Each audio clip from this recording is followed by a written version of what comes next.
Good afternoon, Rotarians, guests, and friends. Greetings to those of you who are on Zoom and are joining us via Zoom as well. We are very excited about our Rotary program today at the beautiful Hilton Netherland Plaza in downtown Cincinnati. We will be focusing on Memorial Day, and we have a guest speaker, a special speaker for us today.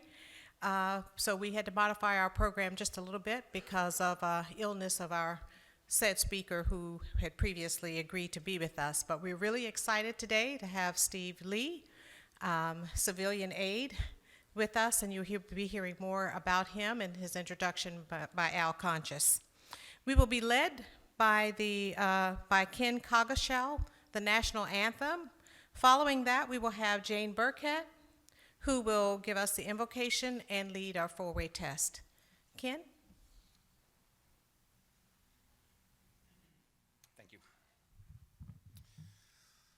Oh, say, can you see by the dawn's early light what so proudly we hailed at the twilight's last gleaming, whose broad stripes and bright stars through the perilous fight o'er the ramparts we watched were so gallantly streaming, and the rocket's red glare, the bombs bursting in air, gave proof through the night that our flag was still there.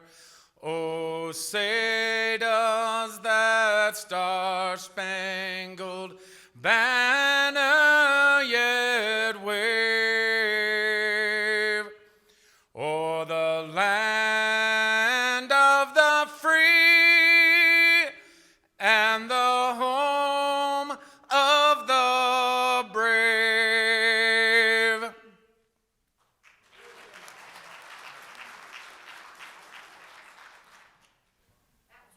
But I'm monotone today. I have a cold. Please pray with me. I have to tell you a little beginning on this. I got this email from a retired captain in the Army, and he said, Jane, we are trying to get this message to every single person in the United States. And I said, well, great, I'm going to Rotary on Thursday. And he said, would you read this prayer for me? I said I would. So it's very short and very sweet and to the point. God our Father, walk through our house and take away all of our worries. Please watch over and heal our families, and please protect our freedoms and watch over our troops who are defending those freedoms. Amen. And now, for the things we think, say, and do as Rotarians. Is it the truth? Is it fair to all concerned? Will it build goodwill and better friendships? Will it be better? Amen. Well, I was too busy thinking about my flag. Thank you, Jane. Thank you very much. Next, we will hear from our Sergeant at Arms today, Bill Stilley, who will be followed by Sid Taylor of DePaul Crystal Ray, who is our meeting sponsor today. So we'll hear from Bill Stilley, Sergeant at Arms, and Sid Taylor, DePaul Crystal Ray, our meeting sponsor. Good afternoon and welcome to Rotary Club 17, the 17th oldest Rotary Club in the known universe.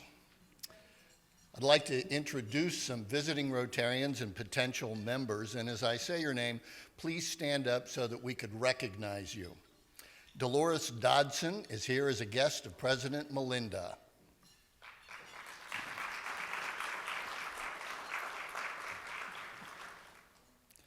Manasseh Robinson is a guest of Ed Mathis.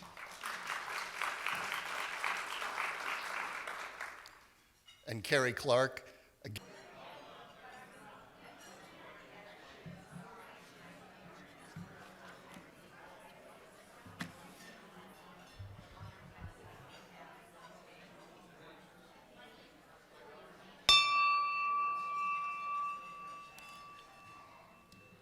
Good afternoon, Rotarians, guests, and friends.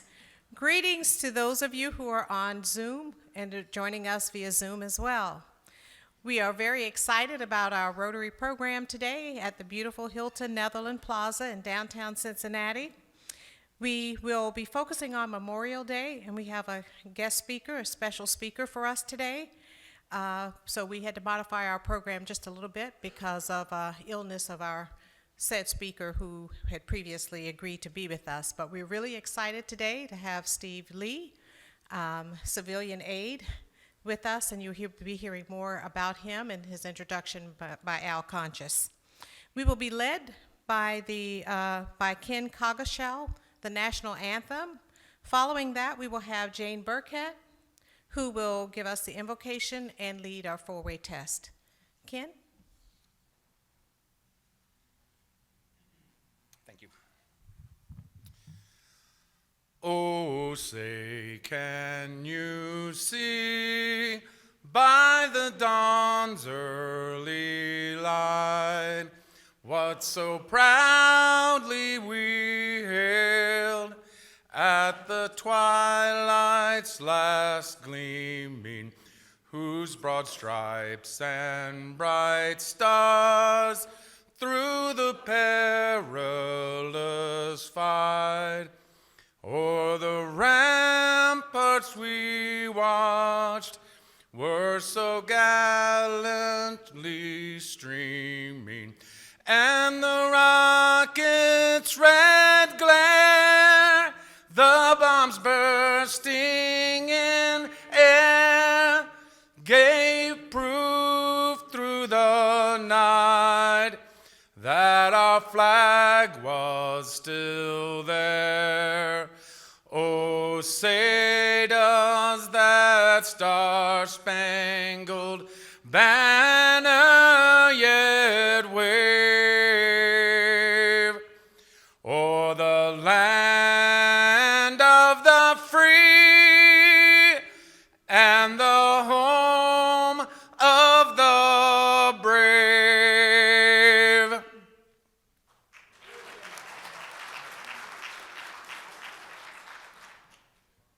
Wonderful, but I'm monotone today. I have a cold. Please, please pray with me. I have to tell you a little beginning on this. I got this email from a retired captain in the Army, and he said, Jane, we are trying to get this message to every single person in the United States. And I said, well, great, I'm going to Rotary on Thursday. And he said, would you read this prayer for me? I said I would. So it's very short and very sweet and to the point. God our Father, walk through our house and take away all of our worries. Please watch over and heal our families, and please protect our freedoms and watch over our troops who are defending those freedoms. Amen. And now, for the things we think, say, and do as Rotarians. Is it the truth? Is it fair to all concerned? Will it build goodwill and better friendships? Will it be better? Amen. Well, I was too busy thinking about my flag. Thank you, Jane. Thank you very much. Next, we will hear from our Sergeant at Arms today, Bill Stilley, who will be followed by Sid Taylor of DePaul Crystal Ray, who is our meeting sponsor today. So we'll hear from Bill Stilley, Sergeant at Arms, and Sid Taylor, DePaul Crystal Ray, our meeting sponsor. Good afternoon and welcome to Rotary Club 17, the 17th oldest Rotary Club in the known universe. I'd like to introduce some visiting Rotarians and potential members, and as I say your name, please stand up so that we could recognize you. Dolores Dodson is here as a guest of President Melinda.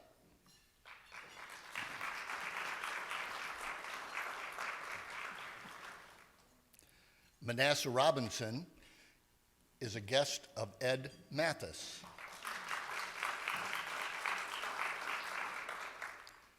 And Carrie Clark, a guest of Al Conscious. Welcome to Rotary.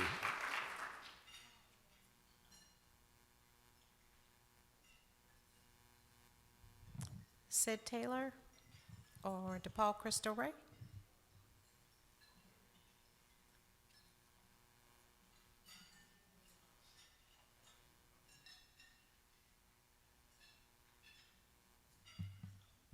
Thank you, everyone. I could talk for a long time, but instead of me talking up here for hours, I have a wonderful video that I would like you to watch, and then I'll be available for questions afterwards.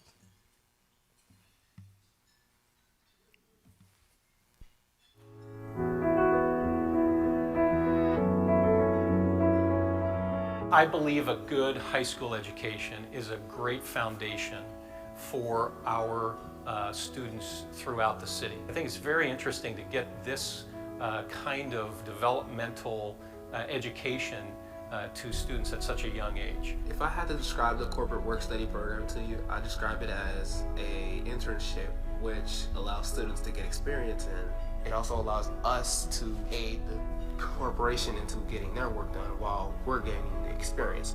It's just a great program to get the students into the work setting, into a real life setting where they can combine their academic learnings with, I'll say, field study. Magnified Giving benefits greatly from the partnership with DePaul Crystal Ray and their work study program. Our missions align beautifully. We both want to empower students to be their best now. I feel grateful for the companies that took in students into their companies. It allows us to nurture the newer generations into becoming better. Because one day, us students will be standing in their shoes. It's a huge benefit for us as a nonprofit, but for every corporate partner I know I've spoken to, they love having young people that remind them of who they are, what they do, who their customers are. It's important, and I'm very proud that Magnified Giving is a partner. I think we're setting up our students for success into the future. And successful college graduates who want to be in Cincinnati is a great thing for the community.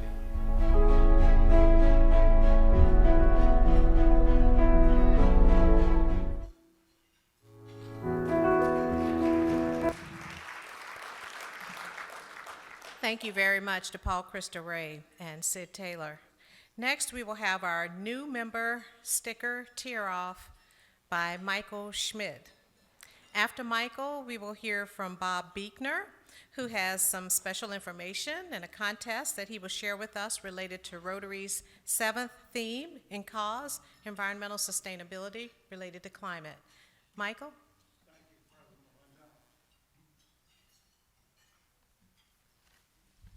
As the head of the new member advisor committee, I have the pleasure of recognizing today the new members of Club 17 who have completed what we call the Roadmap to Success program. To complete this Roadmap to Success, these new members have to do a number of things, including a new member project, joining a Rotary committee, regular attendance at our weekly meetings, and other things that indicate that they're involved and engaged Rotarians. In recognition of their accomplishments, these new members are now eligible to tear off their new member stickers. They have brought us fresh ideas, increased Club 17's availability to serve more people, provided new perspectives, and enthusiastically embraced our Rotary model of service above self. Some of these new members will become the future leaders of this club. We also want to recognize those new member advisors who have served as mentors to these new members. The advisors guide the new Rotarians and encourage them to become engaged and committed members of the club. They give generously of their time and their shared knowledge and help support the new members in successfully completing the Roadmap to Success. And finally, we recognize the sponsors who reached out to these new members and invited them to join Club 17. I'd ask the following new members, almost former new members, to stand and be recognized. Ed DeVoyd, is Ed here today? There's Ed. Margie Garpsch. I probably mispronounced that, Margie. I'm sorry. Meredith McLean. Hi, Meredith. And Becky McGilligan. Just briefly, I want to recognize their advisors and sponsors. Ed is sponsored by his wife, Jody, and advised by Bafour Ocheri. I hope I pronounced that correctly. Margie was sponsored by Rick Flynn and advised by Nancy Shula. Meredith, sponsored by Brett Labar and advised by Esteban Calais. And Becky was sponsored by Brett also and advised by Ariel Miller. Now, the new members that are here today, and we've got 4, I'd like everyone to congratulate them. Let's give them a round of applause.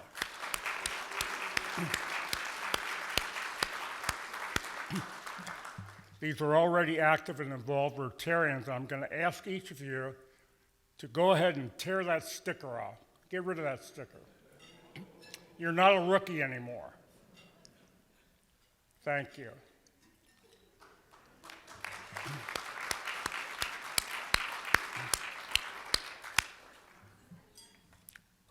And thank each and every one of you for being successful Rotarians, and I appreciate the work that the advisors do, and of course the sponsors bringing the new members to us in the first place. Thanks very much.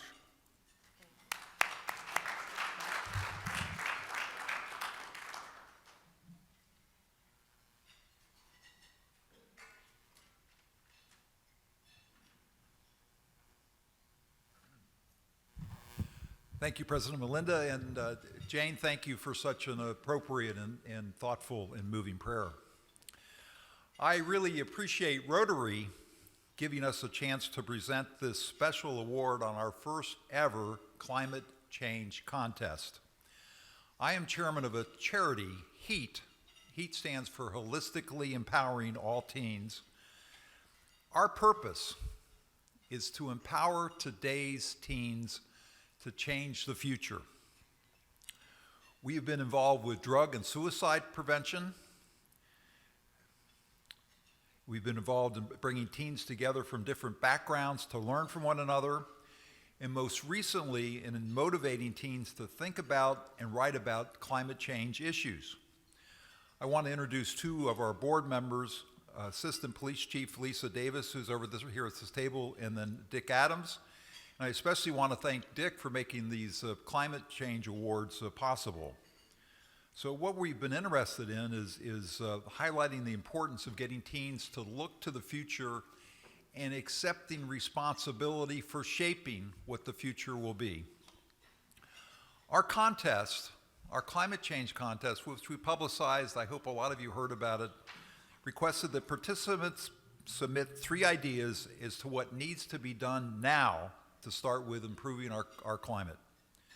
The 3rd place award winner, who received $1,000, is Alex Robinson from Moeller High School, who talked about solar and hydro-powered cars plus nuclear energy replacing fossil fuels.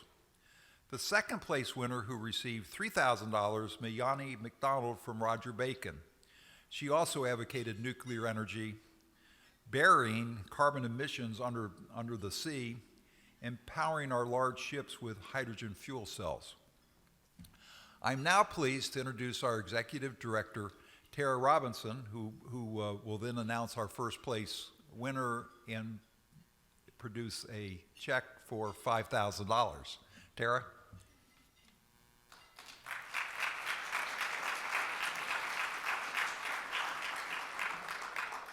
Thank you all for having us here today. What a beautiful room and a delicious lunch. And so this was a very exciting contest for us to run. We had participation from many schools across the city, including Mercy McCauley, Roger Bacon, Archbishop Moeller High School, Ursuline Academy, Milford High School, Loveland High School, Taft High School, So we had a phenomenal turnout, and I am so pleased to talk about today's winner. So the objective of this contest, as Bob said, our entire foundation is based around holistically empowering all teens. We really want teens to own the power that they have in changing the future, and climate change is a part of that. We want them to recognize as young people that their ideas matter and that their role in creating a better and safer, more viable future for all of us is real.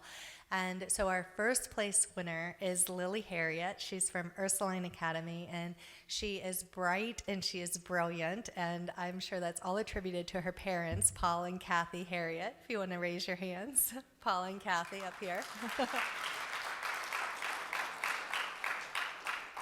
Lily is a junior at Ursuline Academy, and she submitted a fabulous essay with an emphasis on educating others about the importance of climate change, creating climate labels for the products we use. She made a very compelling argument that many of us are unaware of the carbon footprint that we're leaving, and so if we can have a system of becoming more aware of the choices we're making, we all might be able to make better choices. So Lily is a perfect winner of this contest because she really embodies the mission of HEAT. Like I said, we're about empowering teens to believe in themselves and believe in their voices, and Lily almost didn't enter the contest because she was second guessing her ideas. She contacted me and was like, I don't think my ideas are good enough. I don't know that I'm gonna submit. And I was like, come on, and she ended up winning the whole darn thing. So Lily, come on up here, congratulations.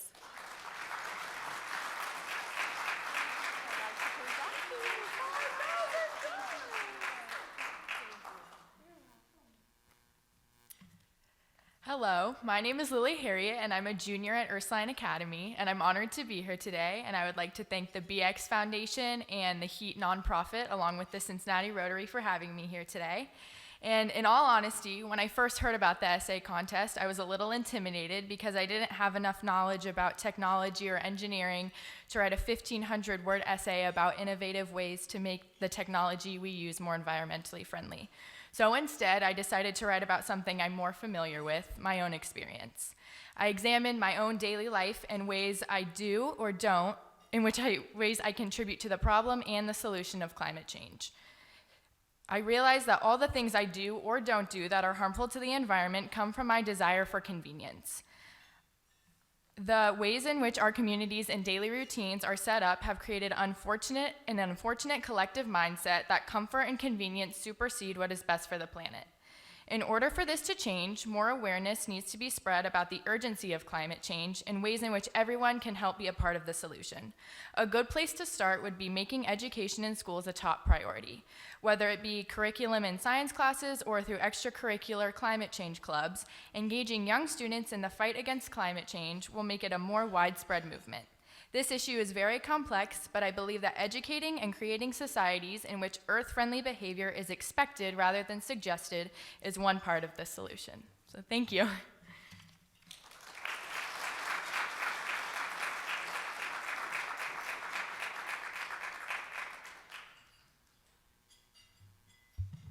Thank you very much, and thanks for sharing your thoughts with us and even the history of it, how you were encouraged to participate when you didn't think you were going to place. So thank you very much. Let's give her another round of applause. Great essay.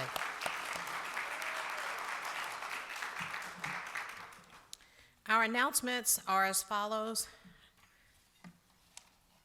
We are going to be having some more of our announcements up on the screen rather than actually going over them at the microphone. We're making some changes, and as Christy comes down, I tell you what we'll do. We're going to switch it up a little bit today.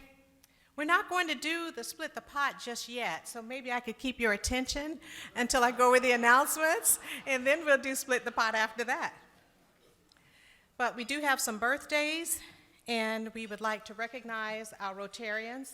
You can see the names of the birthdays up there: Tom Ruthman, Karen Martin, and Rich Deneen. Let's give them a round of applause for their birthdays. If you're planning to attend the Rotary International Convention in Houston starting next weekend, please let the Rotary office know.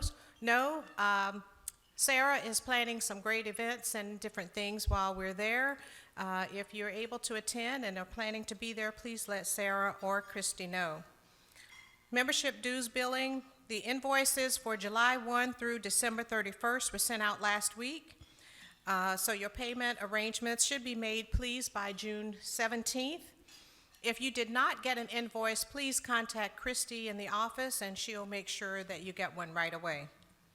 Cincinnati Rotary Due Days is an event that we're really excited about. That event, the inaugural event, will be October 21st and 22nd. This will be our first year to look at completing 20 service projects for local nonprofit organizations. We've had a committee who's been working very feverishly to make this happen. There's a lot of planning that's involved with it. Anyone who is on the Cincinnati Rotary Due Days Committee, please stand. There's a lot of work behind this. Please stand and be recognized. Let's give them a round of applause. Ultimately, we should impact hundreds of nonprofits and also with the members and volunteers, thousands of community volunteers from within Rotary and within the organizations from which we will be partnering. And special thanks to President nominee Doug Bolton, because part of our partnership and collaboration efforts are with Cincinnati Cares, so we really appreciate that. Family of Rotary, new Rotarian, who was once an employee and just switched right on over to a new member, Deanne Fleming. Deanne, please stand. Deanne's daughter and her new son-in-law just got married last weekend. Let's give her a round of applause. You look great, Deanne. Couldn't tell you from the bridesmaids, so congratulations. We have one meeting this afternoon at 1:30. We have the World Affairs Committee meeting in the Julep Room on the 3rd floor. And next week, our meeting will be the Cincinnati Public School Teachers Appreciation Day. We will be introducing our program, but before we introduce the program, let's go ahead and do the split the pot. We'll see if we can give away the accumulating pot this week. And the accumulating pot is $1,772. So anyone is available to have the first ticket draw to win the $51, and only the Club 17 Rotarians are eligible for the accumulating pot, which is the $1,772. So I'm going to ask Steve Lee if he would pull the winning ticket for the $51.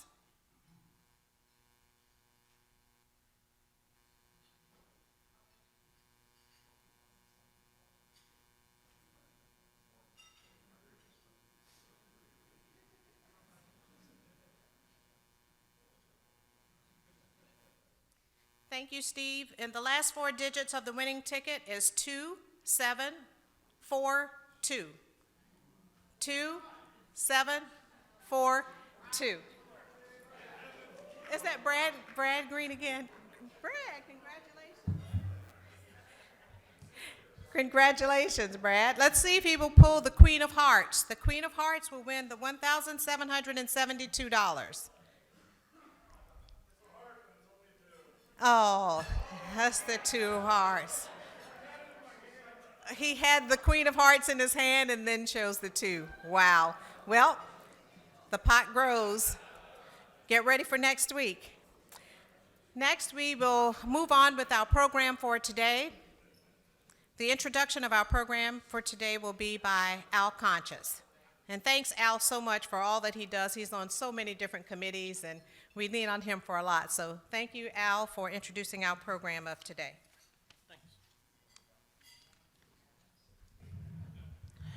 Thank you, President Melinda. Today I'm very pleased to introduce an old friend, golfing buddy, Steve Lee. Steve is a civilian aide to the Secretary of the Army and has had some remarkable experiences over the years. He has brought us many interesting programs himself. You may remember the 3 generals that came in from the Pentagon that were touring, which gave me an opportunity to tell everybody that, yes, I was in the Army, and people sometimes ask, well, when you were in the Army, did you ever kill anybody? So my standard answer is, well, I must have. I was a cook. Steve was the founder and co-chair of Cincinnati USO Tribute to the Troops. For 15 years, this event became one of the largest contributors of financial support to USO programs. He's also on the board of USO Metro Washington, D.C., and several other military boards. In June 2015, he was awarded the Chairman of Joint Chiefs of Staff Award for Distinguished Public Service, and he has received many other public service awards.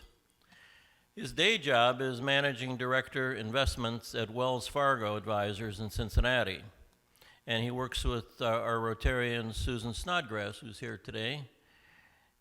He began his career in '79 with E.F. Hutton in Huntington, West Virginia, and has been a financial advisor to clients on both investments and debt structure with several other firms. In '96, he served on the UBS Global Asset Management Board of Advisors. Steve lives in Cincinnati. He has a daughter, Katie Lee, who you may have seen on TV. She's an author, a novelist, and Food Network TV personality. As a piece of trivia, she was once married to Billy Joel, and Billy still hasn't gotten over having Steve as a father-in-law. So please welcome Steve Lee.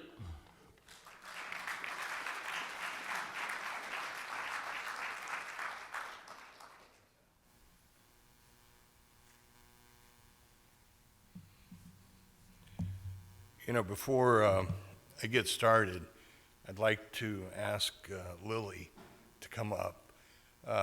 You know, in the military, we have all sorts of different awards, but one that we can carry in our pocket is, this is my military challenge coin. And on it says Secretary of the Army Civilian Aide.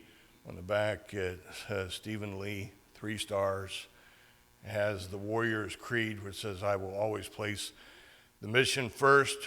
We will never accept defeat. I will never quit, and I will never leave a fallen comrade behind. And I would like to award this to her for her excellence and what she's already done and the things that I am sure that she is going to do in the future. Along with that, so that when she's writing these things, I had on me a pin from the Pentagon that there's only one place you can get this, and this is at the Pentagon. And I must tell you, I lifted it from the Secretary's office. So she is going to be carrying a stolen pin. But Lily, would you come up, please?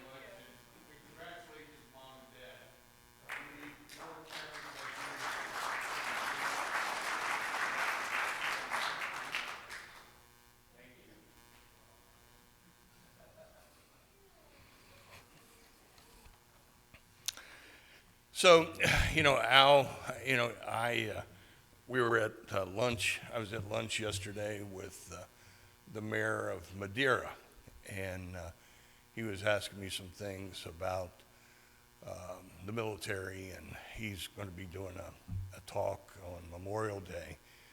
And he had met one of my soldiers that became pretty much like my son. And to tell you this story, his name was Brent Hendricks. And Brent was from North Carolina. I first met him, I was part of a 2-man team, and we produced the 75th anniversary performance of the Rockettes in New York at Radio City Music Hall. And we had 5,000 soldiers, sailors, airmen, in the audience there at Radio City Music Hall. And the night before, I found a couple airplanes that got Exxon to donate some fuel, and we flew 120 wounded and their caregivers to New York. And we had them stay at the Waldorf Astoria, and they had rooms there similar to this one. And, so I was going around, and we had a room maybe a little bigger than this, but we had 120 wounded. And the money that we raised here in Cincinnati, by the way, all went, 100% of it, went to programs at Walter Reed Hospital. And I can tell you that we were the biggest contributor, of any city in our country for programs for our wounded and their family, and their families. And we eventually built a Warrior, we called it the Prescott Bush Warrior and Family Support Center. And I'll tell you how we came up with that name in a second here. But so I'm at this program, and we had them stay at the Waldorf Astoria. We got 120 rooms, and that was a beautiful thing to have that hotel give us those rooms. And we gave these soldiers that had given so much, arms, legs, traumatic brain injuries, they helped us pay the price, to provide to them a first-class experience. And so, that night before the event, I had a dinner for them, and I had it was in a room like this, and so everybody was eating, and, it was far different than hospital food. The chefs, they asked me what to prepare, and I said fried chicken, roast beef. I said, these guys are, American soldiers, and they like, regular food, and, that would be most suitable for them. And believe me, they chowed, and it was a beautiful thing. And so I was going around to every table, just like you're all seated here. And I just was asking them, are your rooms all right? Do you have any problem with your prosthetics?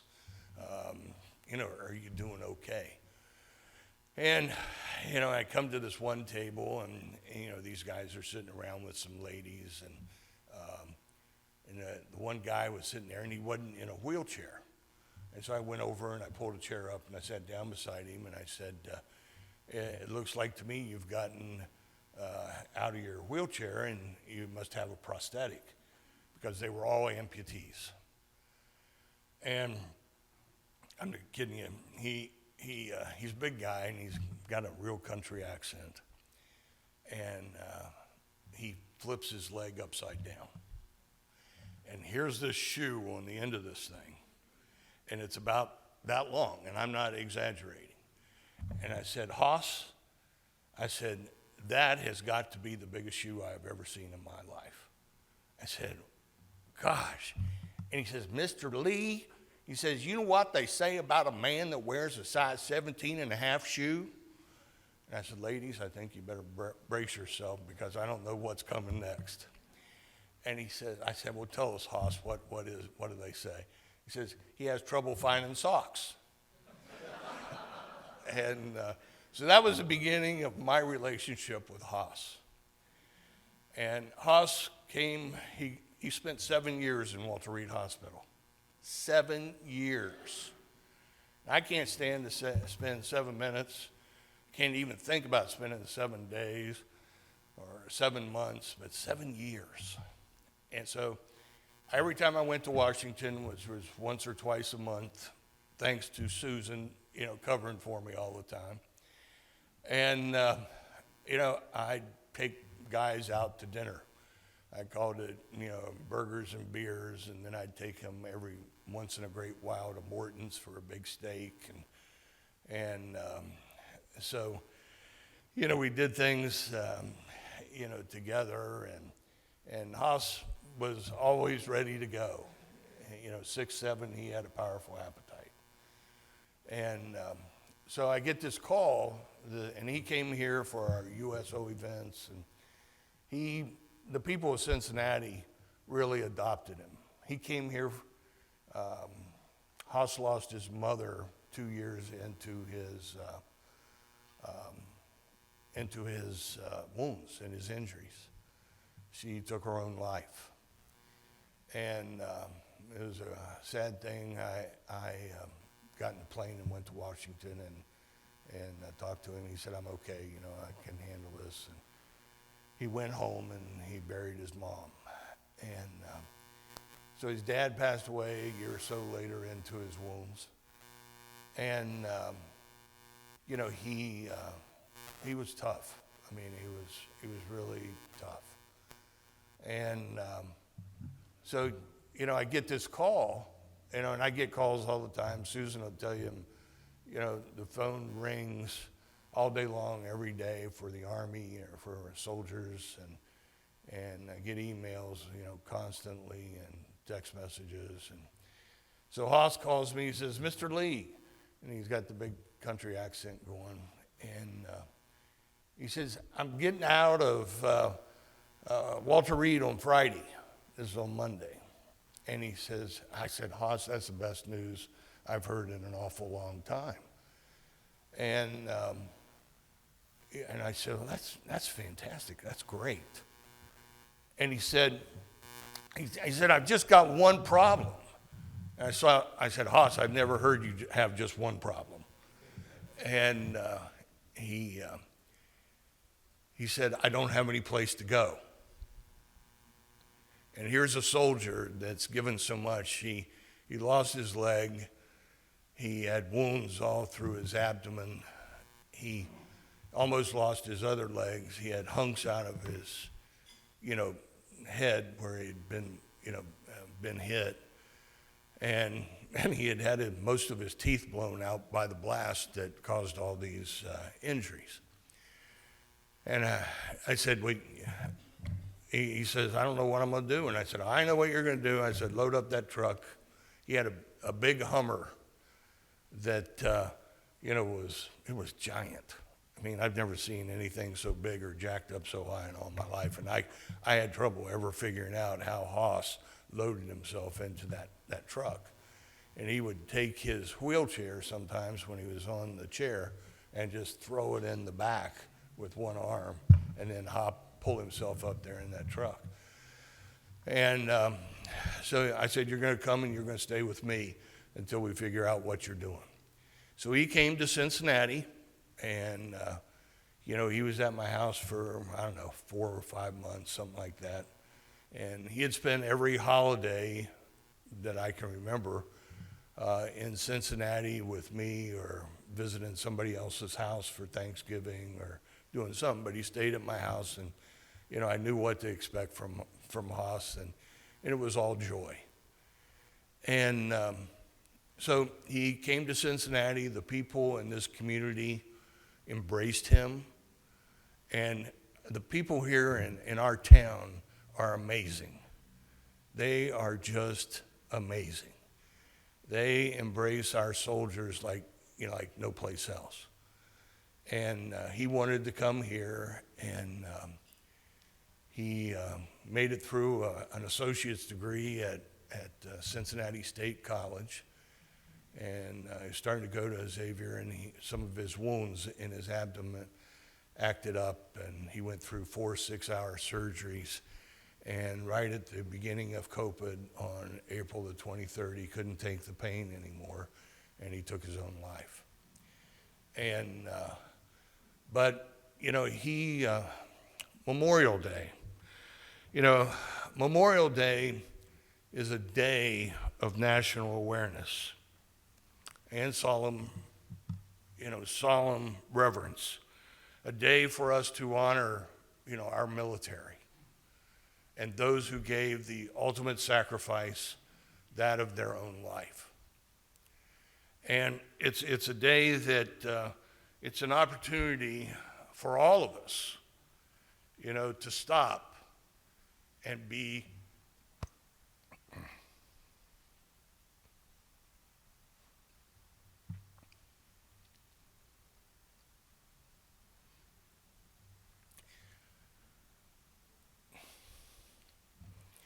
to stop and think about the sacrifice that these men and women have given to the country. And it seems to me sometimes that this sacrifice is a secret and that we don't realize that, you know, this is there. And I'm around these men and women, you know, every day. I mean, every day. Susan will witness to you that day doesn't go by that, you know, just about that we don't have a soldier in our office or a soldier in the house or, you know, somehow we have contact. And it's pretty amazing. And so I encourage you to enjoy your cookouts and to enjoy, you know, your observance of Memorial Day, knowing and saying for just a minute to take a moment to say, you know, thank you to you brave men and women, and that, you know, that we appreciate you, and without you, we wouldn't be getting to live the life that we're getting to live. And, you know, I'm an advisor now to the Old Guard. How many of you know what the Old Guard is? The Old Guard is the regiment that guards the Tomb of the Unknown Soldier. They also guard and perform all the funerals at Arlington Cemetery. They also guard the president. And so the Old Guard, there are 610 members of the Old Guard. And, you know, I get to be with them every time that I go to Washington. I go and visit the cemetery. And this past year, back in October, I was given the award as the Outstanding Civilian of the United States Army.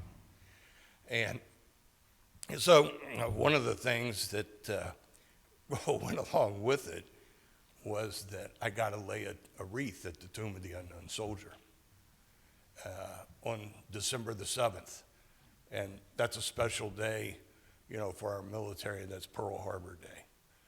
And so I went to Washington, and I went and visited, you know, the grave on that day of your loved one.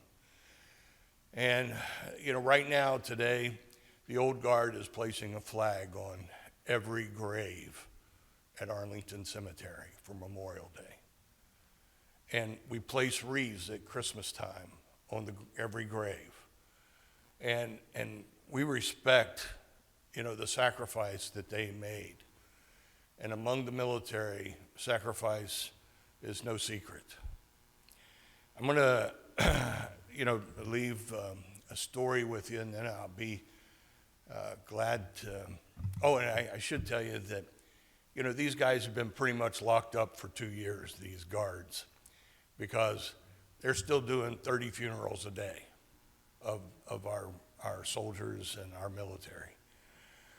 And so they've been locked up, and these guys are 20, 25 years old. They all got 32-inch or less waists. You know, I said, how do you guys do that? I mean, you can't eat and have a 32-inch waist.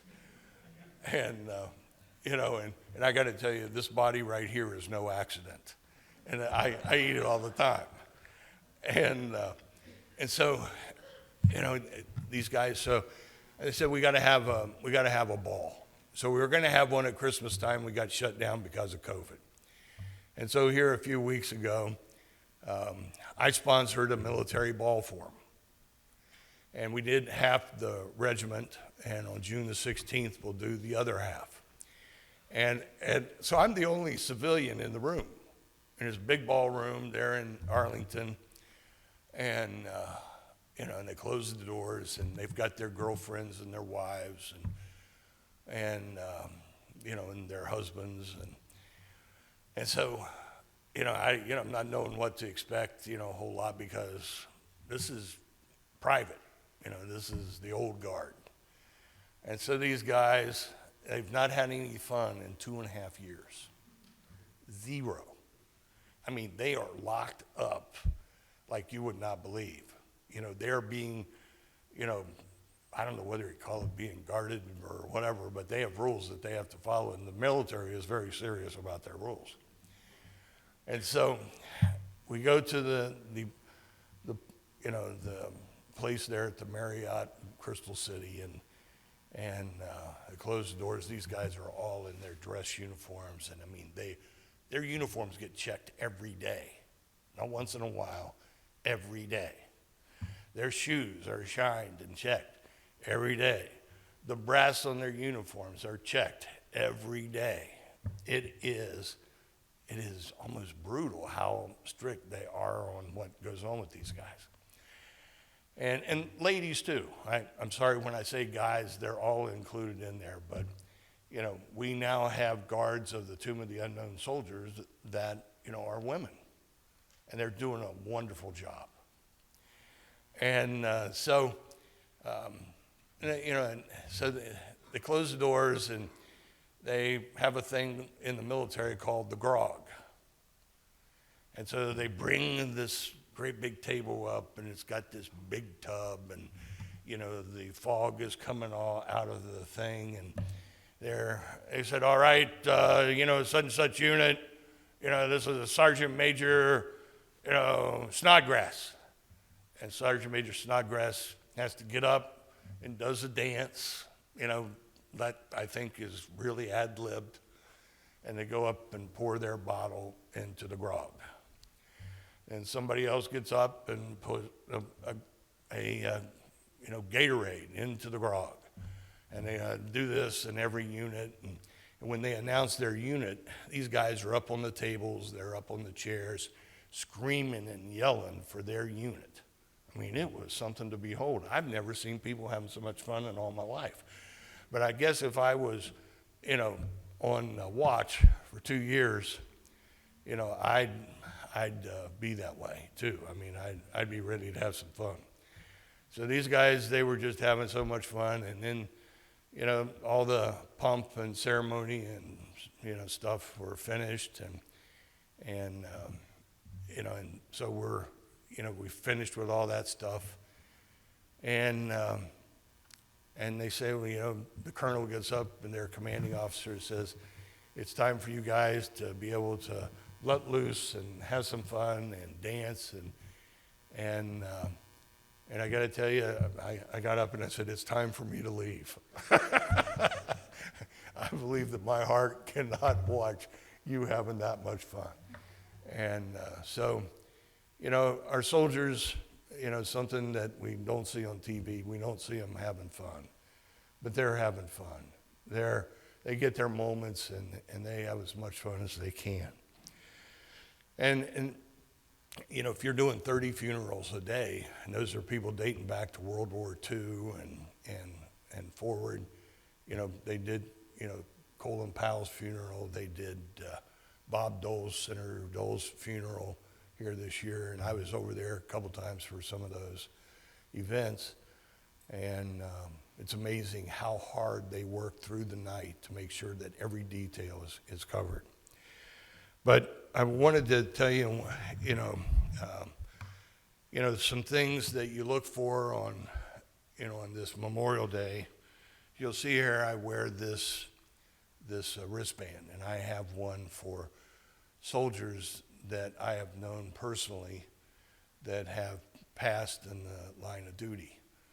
And this particular one, and her name is First Lieutenant Laura Walker. She was a West Point graduate, and she died at the hands of Afghan, commandos, whatever you want to call them, terrorists. And so I got to know Laura, and then when I went to West Point on a visit, I'm in there and being briefed on things, and the first picture that came up on the screen was Laura Walker. And, I had, knew her of her father, Lieutenant General Richard Walker. And so he knew I was there, and I visited Laura's grave at West Point. And so every year on Memorial Day, and I get a call from General Walker. And he just calls me and he says, Steve, just wanted to let you know that Laura's mom and I are here with Laura, at West Point, and we're having a picnic lunch with her, and just wanted to let you know that we appreciate what, she did for our country and what you all are doing. And it, Memorial Day, a very serious day, but he too and her mom, have, this meal together. And it's touching. I mean, I can't help but cry when I get that phone call. And then I got to finish with one story that is unbelievable. When the wars first started, I went to Walter Reed Hospital about once or twice a month. And so this one day, it was, I think the end of May, I get a soldier from the hospital comes up and said, Mr. Lee, there is a soldier coming in from Iraq, and he is from Cincinnati. And we'd like for you to be there to meet with his family, him as he comes into the hospital. He's banged up pretty bad. And his name was Sergeant Tim Hines. And so, he said, we want you to meet his wife and the mother of his child. And so I meet this beautiful lady. And, she's 19 years old. And her husband is coming back from the battlefield in really tough shape. And so I met her, and Katie Hines. And she had a little girl named Lily. And so we meet, and, and he goes right into surgery, from Landstuhl in Germany. And he's tore up. And so after about 4 weeks, I'm over there at the hospital. I was going back and forth because I wanted to be with her. And the things that you paid for at the USO dinners and stuff, we paid for her family, her, mom and dad, to be able to be with her. And about 4 weeks into it, he just couldn't hang on any longer, and he passed away. And so she was, at that time, 7 months pregnant. And so I want to tell you about soldiers. This is a soldier story. This is a soldier story in its finest. So, we all came together and buried Tim Hines up here, up in the Fairfield, area, and laid him to rest. And so I get a phone call from the hospital. And when I say hospital, I mean Walter Reed. And so there's a soldier, on the phone. And the soldier, his name is Sergeant Joe Bowser from Lexington, Kentucky. And what's kind of remarkable about Sergeant Joe Bowser, when I lived in Lexington, Kentucky, he was my mailman. And I had met him. He was the first person I met in Walter Reed Hospital. He'd got his leg taken off. And so we became great friends. And he says, Steve, is it all right if I come and stay at your house tonight? This is early in the morning. And Susan will tell you I'm not at my best early in the morning. And I said, well, sure. I said, Joe, what's up? You know, what is going on? And he says, me and the boys had a shower for Katie Hines. And I've got my car full of gifts, and we took up a collection. And would you help me deliver the gifts and go to her house tomorrow? And I said, absolutely, I'm in 100%. So, you know, when this is soldiers, these guys are facing their own, you know, injuries, and they've been on the battlefield where, you know, they've seen people, you know, die, at their friends, their buddies, and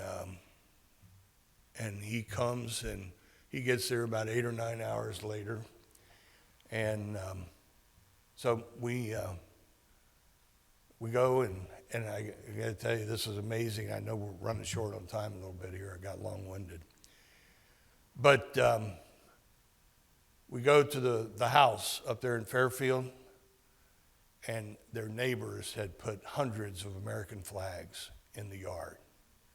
This community, you all, you honored and you continue to honor, you know, our soldiers.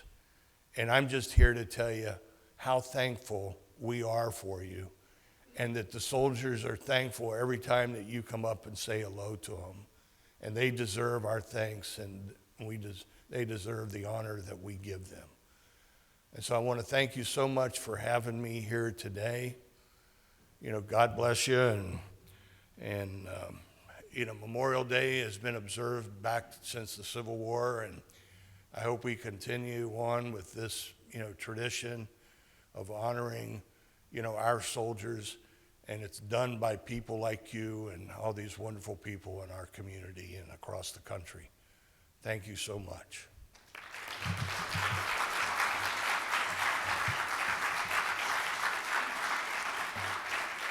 If anybody has any questions, ma'am, yes, sir.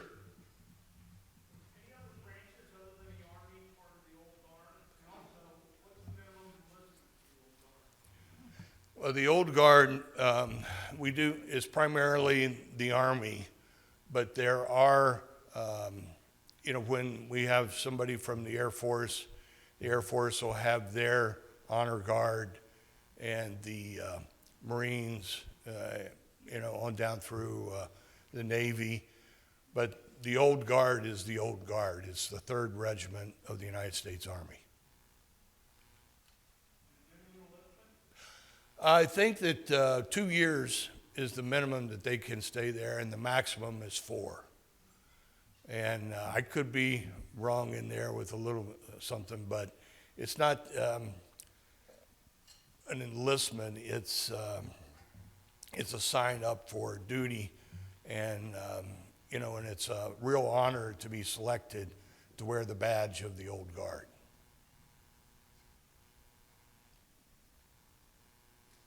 Yes, sir. You've seen a lot of people die, and also you've seen a lot of people come out of surgery and they're staying to go back to living life. What are some of the, I guess, common things that you've seen that cause soldiers to persevere to come back and bounce back from being in those types of traumatic experiences? I think the most important piece of making a comeback and emerging from the trauma that they are suffering is the community. I really believe that, you know, the soldiers and airmen and Marines that have come to Cincinnati for that USO event while it was going on, and I was telling somebody over here that I hope that we don't have to, you know, re-put that back together. But those soldiers and those families, you know, knowing that people appreciate them and care about them is the greatest thing to have that's a part of their healing process. And we have post-traumatic stress, and we are blessed in our community here to have over at the VA in Fort Thomas a doctor, Dr. Kate Chard. And in 18 years, the soldiers and our service people that have gone through her program, we don't have a single suicide, not one. She is unbelievable. I'm looking at bringing the Surgeon General, the Chief of the Army, the Chairman of the Joint Chiefs, and bringing them here to Cincinnati to see what she's doing across the river there and up at UC. The Army has put over $50 million into neuroscience here in our community and into these programs and the research that's being done over the past 10 years or so. But the greatest thing that can happen is for people like you to step up and say hello and be a part of their healing process.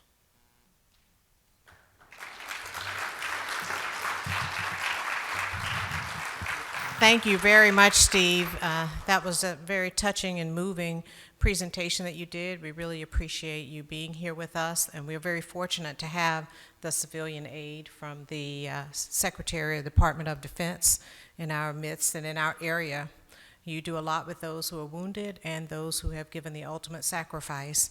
And because of your presentation here today, we have a pen for you that has our motto on it, serve to change lives, which is what you do, and you do it so well and so humbly. And also we will give a donation to the eradication of polio in your name and in your honor today. Let's give him another round of applause.